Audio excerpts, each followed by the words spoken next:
Hello friend, welcome to the world of Galaxy Point, the world of spoken English. My name is Sanjay Sharma, your English coach जो बदल दे आपकी सोच।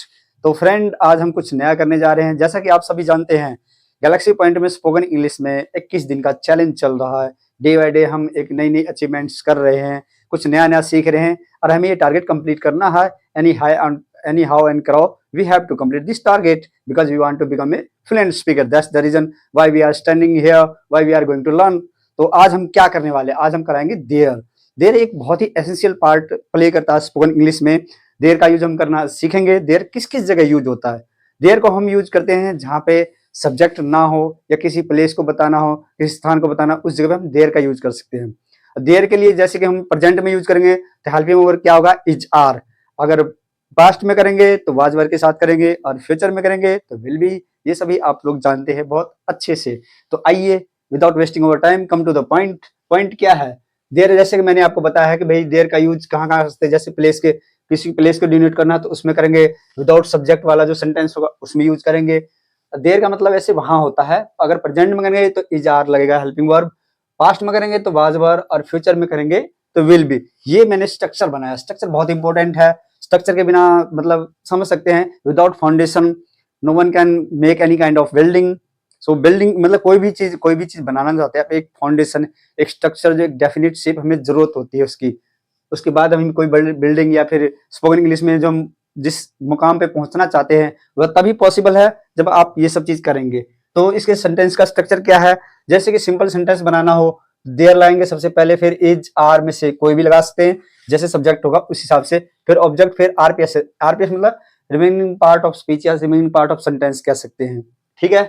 इसके बाद there के बाद जैसे नेगेटिव सेंटेंस बनाना हो, देयर फिर इज आर लगाइए, फिर नो लगाइए। नो जो है कि इसमें डिनोट करता है नेगेटिव सेंटेंस को, फिर ऑब्जेक्ट, फिर आरपीएस। इस तरह का इंटेरोगेटिव आपको बनाना हो तो इज आर लगाएंगे, फिर देयर, फिर ऑब्जेक्ट, फिर आरपीएस। इस तरह से इंटेरोगेटिव नेगेटिव, यानी इंटेरोगेटिव तो है ही इसमें, एक नो लगने से नेगेटिव भी बन गया ये। इज आर, देयर, फिर नो, फिर ऑब्जेक्ट, फिर आरपीएस। अब डब्ल्यूएच फैमिली यूज करने के लिए उसमें हाउ से स्टार्ट या व्हेन से स्टार्ट करेंगे तो हाउ मच या मैनी लगाएंगे, फिर ऑब्जेक्ट, फिर इज आर और फिर देयर और फिर आरपीएस। थोड़ा लंबा हो गया, देखिए मतलब सीखने के लिए भाई कुछ टफ वर्ड्स भी आ गया, ऐसा नहीं कि सब कुछ ही इजी हो। तो अब हम इसमें कुछ सेंटेंस की प्रैक्टिस करते हैं। जैसे वहां देखो, लुक एट देयर, इस तरह से आप करेंगे। वहां एक बंदर है, देयर इज ए मंकी। और जैसे वहां बैठो, सिट देयर, वहां जाओ, गो देयर। इस तरह से सेंटेंस बनेगा। कुछ और सेंटेंसों की प्रैक्टिस करते हैं। मेरे बैग में किताब है, कैसे बताओगे? There is a book in my bag.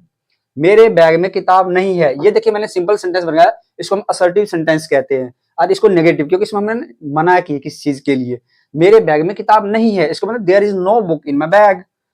क्या मेरे बैग में किताब है? ये इंटेरोगेटिव सेंटेंस बने। Interrogative means what you want to ask question any kind of there, then we can say this is the interrogative sentence. क्या मेरे bag में किताब है? Is there a book in my bag? क्या मेरे bag में किताब नहीं है? ये नेगेटिव इंटेरोगेटिव, यानी इंटेरोगेटिव है, इसमें मना भी करे। Is there no book in my bag? मेरे बैग में किताब, कितनी किताबें हैं? ये मैंने डब्ल्यूएच फैमिली से वर्ड लिया, मतलब सेंटेंस बना है। How many books are there in my bag. इस तरह से आप सेंटेंस की प्रैक्टिस कर सकते हैं। देयर का यूज ये मैंने आपको प्रेजेंट में बताया। अब मैं तो फ्रेंड अब हम करते हैं वाज वर यानी पास्ट टेंस में देयर की प्रैक्टिस। तो इसके लिए भी मैंने स्ट्रक्चर बनाया। सेंटेंस का स्ट्रक्चर सबसे पहले देख लेते हैं। सबसे पहले देयर लाएंगे, फिर वाज वर, फिर ऑब्जेक्ट, फिर आरपीएस, अफर्मेटिव सेंटेंस यानी सिंपल सेंटेंस। उसके बाद नेगेटिव में क्या करेंगे? देयर, फिर वाज वर, फिर नो, फिर ऑब्जेक्ट, फिर आरपीएस। आरपीएस मैंने बताया रिमेनिंग पार्ट ऑफ सेंटेंस। ठीक है। उसके बाद थर्ड जो इंटरगेटिव सेंटेंस, उसमें वाज वर, फिर देयर, फिर ऑब्जेक्ट, फिर आरपीएस। फिर इंटरोगेटिव नेगेटिव में क्या करेंगे? वाज वर, फिर देयर, फिर नो लगाएंगे। नो का मतलब नेगेटिव को डिनोट करता है। ऑब्जेक्ट, फिर आरपीएस। फिर उसके बाद डब्ल्यूएच फैमिली वाले में डब्ल्यूएच फैमिली वर्ड, फिर वाज वर, फिर देयर, फिर ऑब्जेक्ट, फिर आरपीएस। इस तरह से सेंटेंस का स्ट्रक्चर हो गया। ये स्ट्रक्चर ये सेंटेंस का हो गया। इसको बहुत अच्छे से आप याद कर लें। ठीक है। उसके बाद सेंटेंस की हम प्रैक्टिस करते हैं। जैसे मंदिर में ताला था, there was lock in the temple. क्या मंदिर में ताला नहीं था? तो वाज देयर, ये क्या मंदिर में ताला नहीं थे, इंटरोगेटिव सेंटेंस है। Was there no lock in the temple. मंदिर में कितने ताले थे? How many locks are there in the temple. इस तरह से नेगेटिव इंटरोगेटिव भी बना लिया मैंने। उसके बाद कुछ और सेंटेंसों की प्रैक्टिस कर लिए करें। मैं मेरा ऐसा मानना है कि आप सब थके नहीं होंगे और कुछ और सेंटेंस की प्रैक्टिस कर ले, क्योंकि फाउंडेशन बहुत ही स्ट्रॉन्ग बनाना है। तो फल में बीज नहीं था, there was no seed in the fruit. घर में बिजली नहीं थी, there was no electricity in the house. क्या बाजार में लोग थे, were there people in the market. अब मैंने वर क्यों किया, क्योंकि पीपल जो है एक से ज्यादा के डिनोट करते, पीपल में ग्रुप्स ऑफ पीपल है, मतलब ग्रुप ऑफ पब्लिक, उसको पीपल कहते हैं, इसलिए मैंने वर्क का मतलब यूज किया। वर्क का मतलब प्लूरल के लिए करें, वाज का मतलब सिंगुलर के लिए करते हैं, सिंगुलर मतलब एक और प्लूरल का मतलब एक से ज्यादा। बोतल में पानी नहीं था, there was no water in the bottle. अब जो वाटर है अनकाउंटेबल होता है, ये सब मैं आगे बताऊंगा, अभी बता दूंगा तो खिचड़ी पक जाएगी, कुछ समझ में नहीं आएगा, जो करवा रहा हूं वही करते रहे।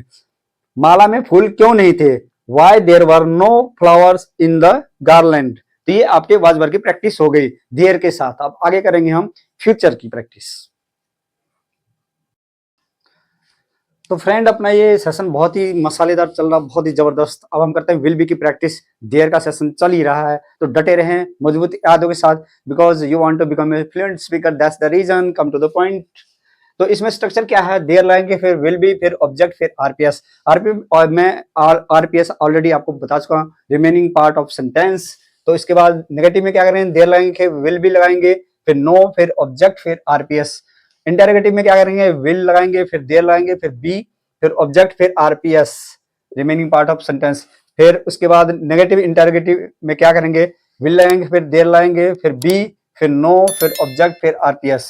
और उसके बाद डब्ल्यू एच फैमिली में क्या करेंगे, डब्ल्यू एच फैमिली, फिर देयर, फिर बी, फिर नो, फिर ऑब्जेक्ट, फिर आरपीएस। ये स्ट्रक्चर आपको याद करना ही पड़ेगा, you have to learn this structure because you want to become a fluent speaker. अभी हम सेंटेंस की कुछ प्रैक्टिस करते हैं, गर्मा गर्म सेंटेंस की प्रैक्टिस कैसे होगी।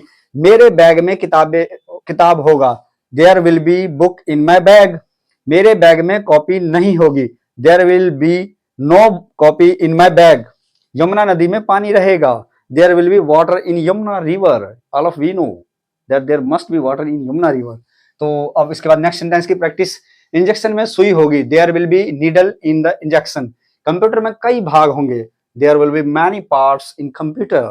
इस तरह से बोले, जंगल में शेर होगा और हम सब ढेर होंगे, there will be lion in the forest. क्या दूध में पानी होगा, सोचो और विचार करो, क्या ऐसा पॉसिबल है, is it possible, yes. Will there be water in milk. तो इस तरह से मैंने ये सेशन कंप्लीट किया। देयर का बहुत ही लजीज, बहुत ही स्वादिष्ट था ये।